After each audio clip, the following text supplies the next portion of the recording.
Okay, if you're ready, then let me introduce you. It's my great pleasure to present Professor Hans Feichtinger, and talk is on the screen. So thank you very much, Professor Feichtinger, and please go ahead.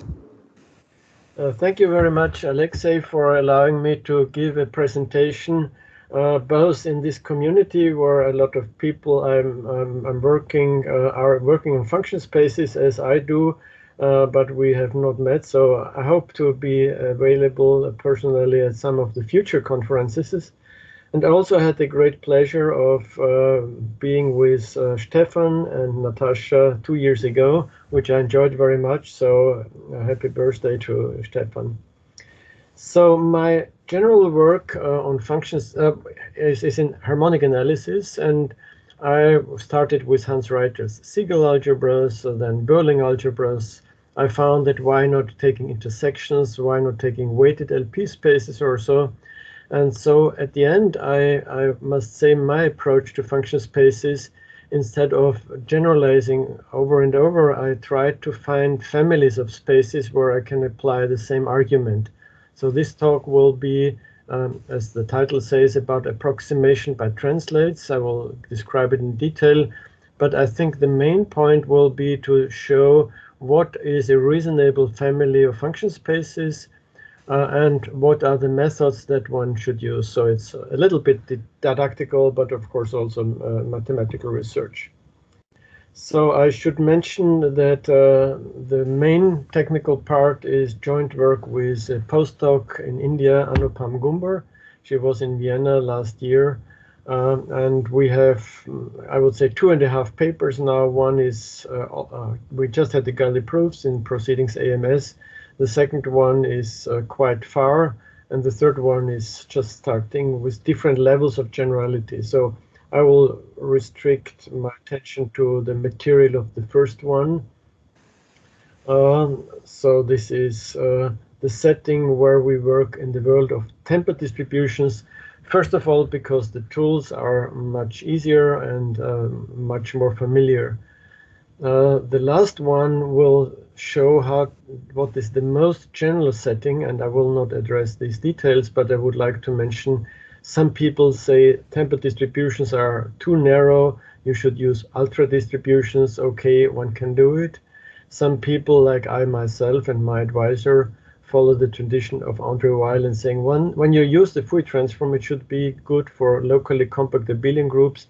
Yes, we can do it. So the last paper will be for ultra distributions and locally compact abelian groups, and of course you need slightly different technical tools, but for me it's more a question of technical presentation and not so much about completely new ideas, given the reservoir of methods that we have already. Now I will tell you what a result was that appeared relatively recently by Victor Katznelson. How it relates to quite old papers that I was doing, one with Waldemar Braun on function spaces with a double module structures and on characterization of compactness in invariant function spaces in the spirit of Kolmogorov, Fries, and so on. But the setting turned out first completely independently, also in the work of Dymovsky, Pilipovich, Windas, and Brangovsky. And you see here again, there is one paper from 2015 on the tempered distribution setting and another one with a more general setting. So this is kind of the material I'm working with.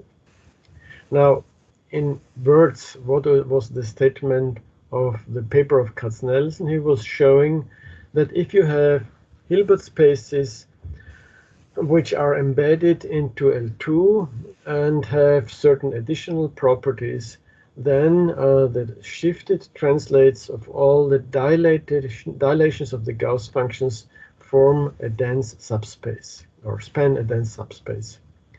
So you can think of Sobolev spaces, for example, sitting inside L2, or on the Fourier transform you have weighted L2 spaces, or you can take the intersection of two such spaces or so. But it was a fairly strong assumption in terms of the function that is used, the Gauss function. You certainly remember that there are Tauberian theorems where the non-vanishing of the Fourier transform of the Gauss function plays a big role, because the Fourier transform of the Gauss function is just another Gauss function, so it does not vanish at any point. So is this maybe a relevant property? It's a one-dimensional statement, so can we extend it to RD? Can we extend it to locally compact abelian groups? And you understand you cannot do arbitrary dilations on arbitrary groups, so you have to see what you can do. Now, this is just the abstract that I was submitting. I only would like to mention, because otherwise I forget, I was almost surprised to rediscover a statement in one of my rarely read papers with Brown from '85, where I was already observing that with some very abstract argument, I could show that these double module spaces have the bounded approximation property. Now you will see you can do it much more directly and much more clearly. So I should spend a little bit more time on describing the setting. So instead of choosing concrete examples, I would say what you need is a Banach space which is sandwiched between the Schwarz space and the space of temper distributions. Now, if you have the expectation that you can approximate by shifts of a single function, then the space has to be separable. So essentially, it's an unavoidable condition if you work with norm convergence that you have to have density of the Schwarz space. And now the two invariance properties come into game. And you know I like to work in Fourier analysis, so you have translation invariance on the time side and on the frequency side.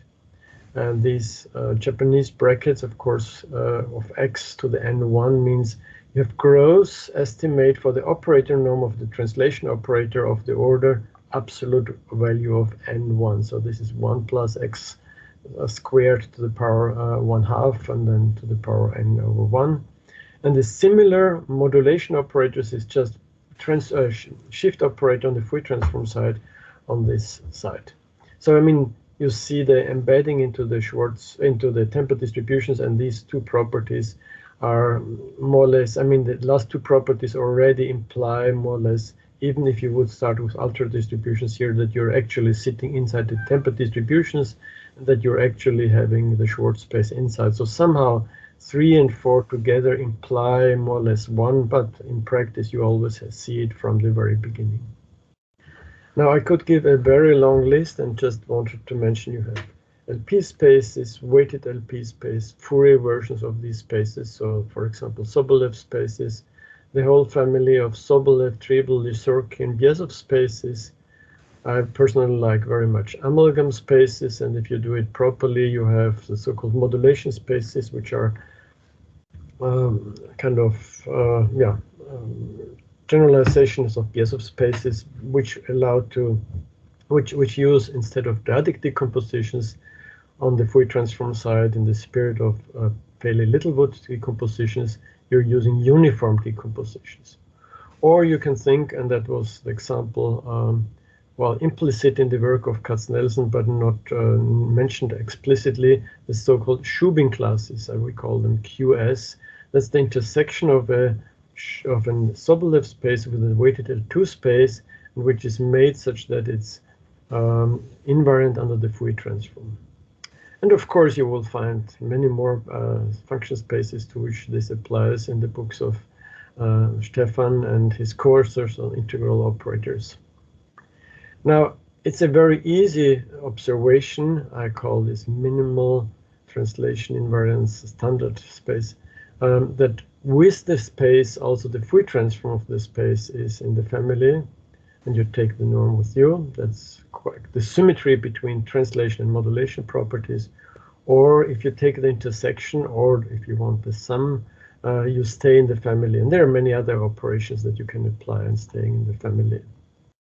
I mentioned already that the intersection of a weighted L2 space with a weight, here you have again this Japanese bracket, is a Shubin class, but this can also be characterized, and I avoid to go into details here, by the short time Fourier transform. So you're doing a kind of sliding window Fourier transform. We call it VGF originally because it was called the voice transform. And then we punish everything in the spirit of a Sobolev space, but now it's, instead of the Fourier transform, it's the short time Fourier transform. And that's of course on phase space, so it's on our 2D more or less. You can actually think, because we have heard today already the Heisenberg group, actually it's more or less a function of the Heisenberg group through the Schrödinger representation, but this is not so important. And then you punish it with a radial symmetric weight on phase space or on that Heisenberg group. So these are all equivalent characterizations. Now, what is very important and kind of folklore knowledge, if you have a group or acting on a Banach space, then you can integrate it. You get the integrated direct action. So the first thing would be integrated, if it's isometric translation, you have L1 of the acting group. If you have a weight through the operator norm of the translation operator or modulation operator, you have a weighted L1 space, which is also a Berling algebra, because it's an algebra with respect to convolution. Or you just take the measures corresponding to the same space. And the module property has essentially two features. It's a bilinear mapping between these measures in the weighted Berling algebra and the Banach space, which has the invariance property with a norm estimate, but it's also associative, which is sometimes a little bit hidden in the argument, but when you see such stars for the convolution, you expect, of course, that it's associative. Another very important point for our approach is the discretization. So whenever you are in such a space and you have a function k acting, now I'm writing from the right, then you can replace it by a discrete version of this. And the discrete version is obtained with the help of what I call a partition of unity, a BUPU, a bounded uniform partition of unity. You will see in a moment. First, I'm describing that for a given measure, what you're doing is with such a family psi I of functions, so actually, so the ti phi should be read as psi I, I'm sorry. You're collecting the mass which is concentrated near the point where you have this building block, and then you put the Dirac here. So how do these partitions look like? You can think of something like this. But people might be more familiar with a partition of unity, which is simple rectangular functions or triangular functions, and these are B-splines of slightly higher order. So for me, the smooth version is more important, but the rectangular function tells you, well, what happens if you do this trick that I mentioned, a definition with the rectangular function? You would just do a histogram. So you would say you have bins, and you integrate your measure over those intervals. With the piecewise linear triangulation, so the BUPU arising in this form, you can do a similar thing, but then you can argue that the nice properties of the discretization of the measures are coming from because then you show the bounded measures are the dual space of C0, then you can show that the good properties of the discretization, for example, is non-expansive, linear, and so on, are coming from good properties of this system of triangular function.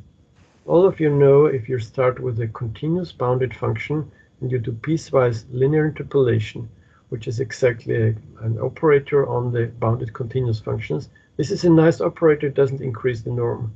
And the deep psi is just the adjoint of this mapping. So piecewise linear interpolation maps C0 into C0, and the dual operator, the joint operator, is what we call the deep psi.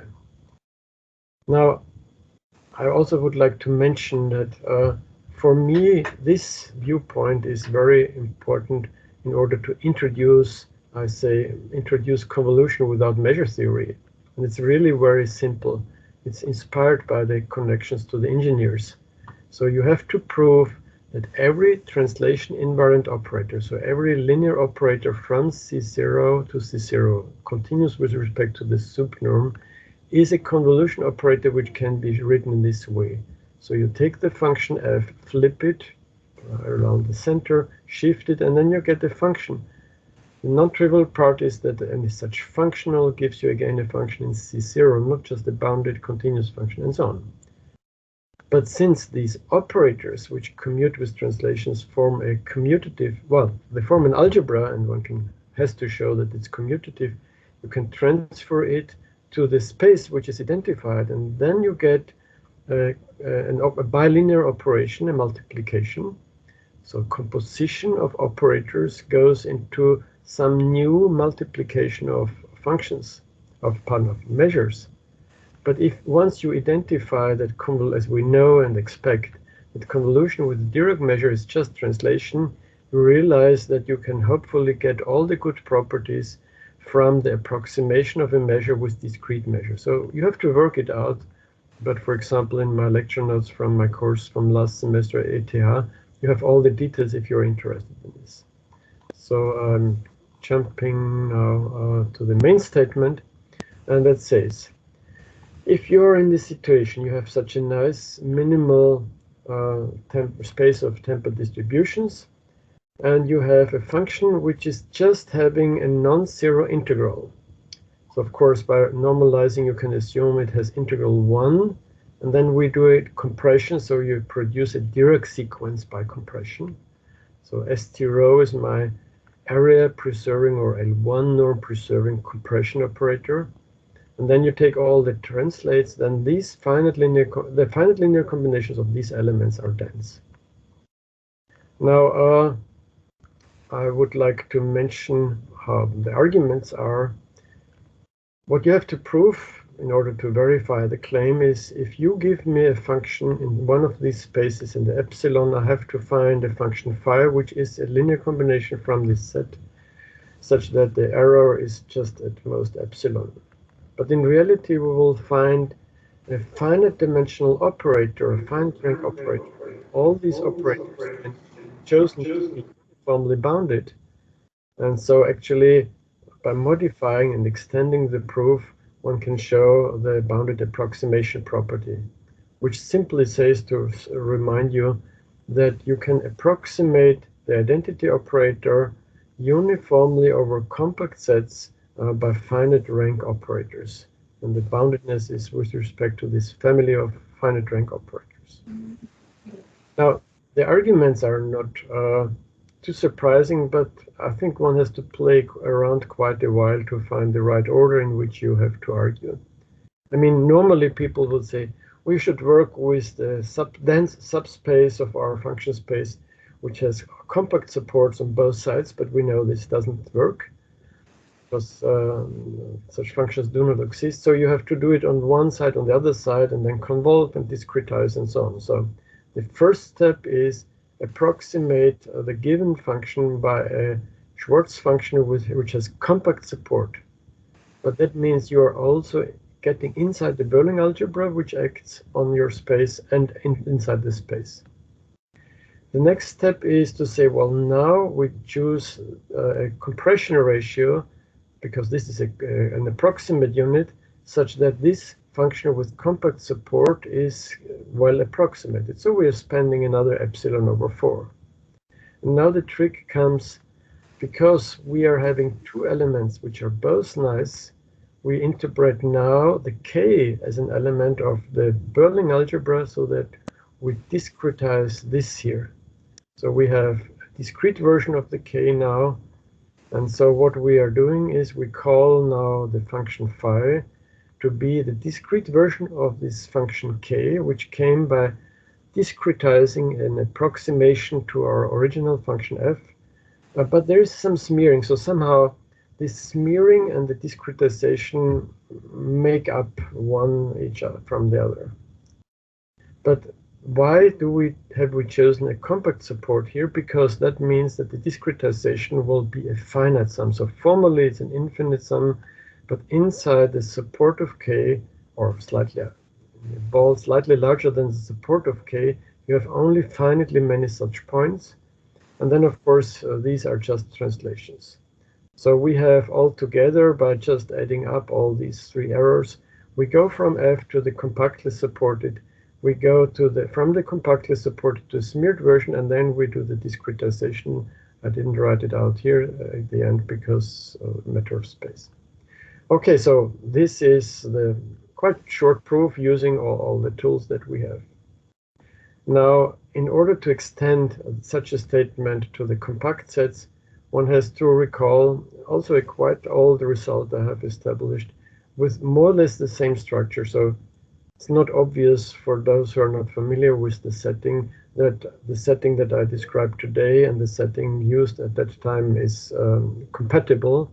But the easy way to describe compactness is if you're in such a function space and you give me a closed bounded subset, then I can tell you whether it's compact or not by checking whether it's possible to approximate it by a smoothed version. So this is the usual equicontinuity property, and by a localized version. So everything in LP, you would say the total LP norm is concentrated uniformly over the set in a compact set, and this can be translated to be the same property on the Fourier transform side. But of course, you see that convolution and pointwise multiplication changed the role. This was a paper by just so the last, yeah, I will so last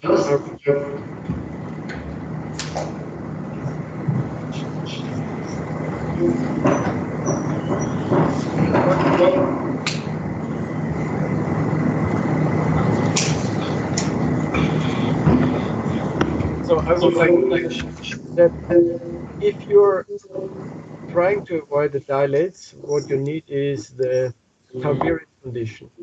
So the Gauss function, for example, it's enough not to take all the dilates, but to take the head different from 0 squared.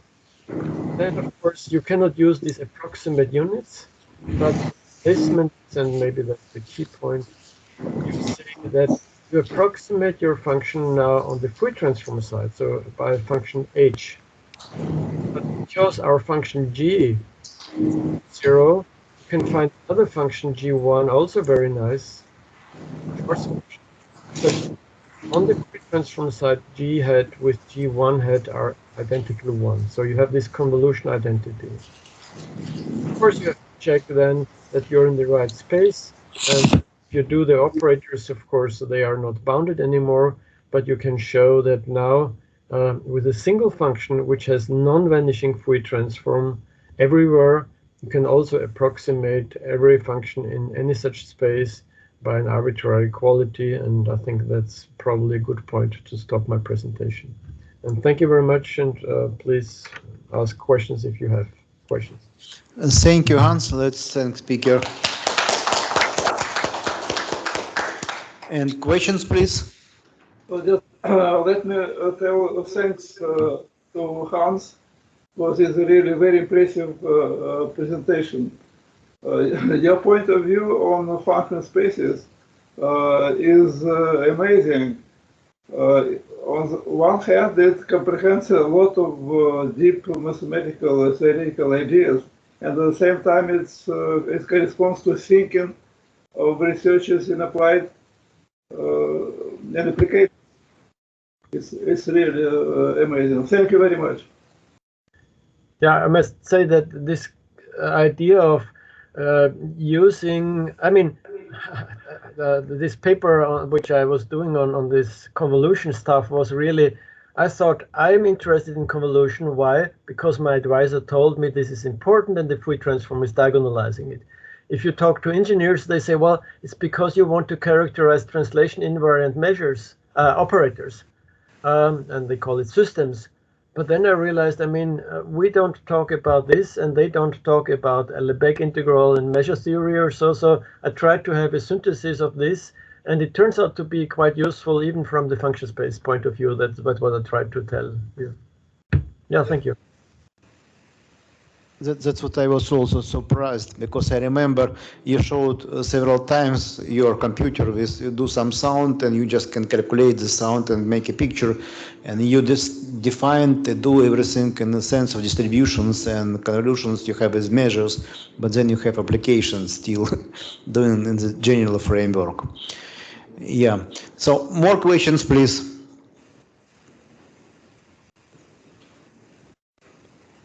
Okay. Then let's thank speaker again for very nice presentation. And yeah, thank you, Hans. And thanks to everyone who participated here in presence and online.